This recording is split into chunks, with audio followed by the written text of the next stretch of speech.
This is Jane. Jane is married to Paul. What Paul doesn't know yet is that Jane has actually been engaging in an affair with her co-worker John for the past 2 months. Here is Mark. Mark likes to give to the poor, but only if he can promote it to his fans on social media and gain more followers. Mary and Kate like to pretend like they are friends, but behind closed doors they gossip and try to sabotage each other. So why do we do what we do? Law 1. The Law of Irrationality. Master your emotional self. You like to imagine yourself in control of your fate, consciously planning the course of your life as best you can, but you are largely unaware of how deeply your emotions dominate you. I bet you think that you're in complete control of your life, but are you really? You are for the most part completely unaware of how deeply your emotions control your life. The changes in your mood and this disconnect from reality is where bad decisions and negative thoughts originate. Rationality is your ability to counteract these emotional effects on your decision making. The first step on the path to becoming a rational person is accepting that humans are fundamentally irrational creatures. Living organisms for millions of years depended on their instincts to survive. Over time, for some animals, this evolved from an instinct to a feeling of fear. Our brains have evolved to a higher mammalian brain, which is comprised of 3 parts. The first and oldest being the reptilian part of the brain, which automatically controls and regulates the body. This part of the brain is where our instincts derive from. Next is the old mammalian brain, or the limbic brain. Our feelings and emotions are governed here. And finally, on top of that, we have the neocortex, the part of the brain that controls cognition and language. Our rationality resides here between these 2 parts of the brain. Let me explain why. Our emotions originate here in the limbic brain. Chemicals are released to arouse our awareness of our surroundings. The problem is when we try to translate these sensations and feelings into words using our neocortex.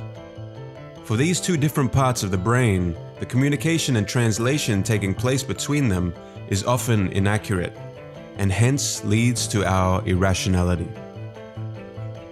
Emotions and cognition are not easily translatable. What seems like anger may truly just come from a source of envy. Whereas animals feel fear for a short time, we often dwell on our fears. We make them greater than they are, and we can feel long-term anxiety.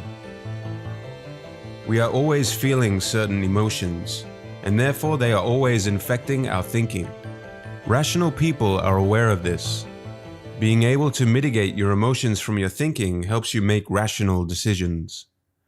Irrational people are not even aware that their emotions are playing a role in their thinking, often making rash decisions or exploding with rage over menial discomforts. Don't worry though, there are ways we can mitigate our inherently irrational minds. Step 1. Recognize and understand your biases. The most common emotion is the desire for pleasure and the avoidance of pain. This pleasure principle in thinking is the source of all our mental biases. Confirmation bias. Going in search of evidence to support your point of view and turning a blind eye to anything that disconfirms your held belief. Finding evidence that confirms what we want to believe is confirmation bias. Counteract this by also playing devil's advocate and finding opposing views. Conviction bias. How can this idea be wrong if I can have so much energy to defend it? You may even have doubts about the truth of this belief, but now you have dug a hole where you feel the need to defend the idea and convince yourself that it is true. Appearance bias. The halo effect. If someone appears to have a positive quality, we tend to attribute other positive qualities to that person without any evidence. Likewise for negative qualities. Appearances are misleading. The group bias. We love and are relieved when we find other people who think the same way that we do. Isolation and disparity from the group makes us depressed. Groupthink is when people take up ideas solely because they bring us comfort and a sense of belonging to the group. The blame bias. Our innate response is to blame others. It is more painful to look in the mirror and admit our mistakes. This is the blame bias. Superiority bias. We all like to think of ourselves as likable, ethical, and rational. But this can't actually be true, because if it were true, we would all have world peace, and that just isn't the case. Step 2. Beware of inflaming factors. Our minds latch onto emotions and we become reactive. Here are some factors which can inflame your irrationality. Trigger points from early childhood. Sudden gains or losses like winning the lottery or losing everything that you have, and then on top of that, losing someone that you love in the same month. Rising pressure. Under stress, the primitive parts of our brains kick into action. This is why you see soldiers and people trying to get into the special forces put under such high stress situations. This is because it brings out their true character. Inflaming individuals. Certain individuals in your life can trigger your irrational thinking in positive and negative ways. The group effect. You can get caught up in the collective emotion when surrounded by others. You can see this on display at religious and political gatherings. Step 3. Strategies to bring out the rational self. Here are some strategies to become a more rational person. 1.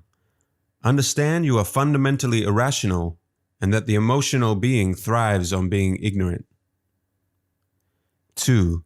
Examine why you reacted a certain way to a stimulus in your life. 3. Increase your reaction time. Take a step back and remove yourself from a situation. Cool down the emotions and let the rational perspective of the situation arise. 4. Stop trying to change people. Our interactions with others are a major contributor to our emotional chaos. You judge, you see things that you don't like, you want to change people. You get upset, you get frustrated, but it's a losing game. Accept people for what they are and just try to work with what is presented before you. If you want to feel more clarity and calmness in your life, then the first step is to tame your emotions.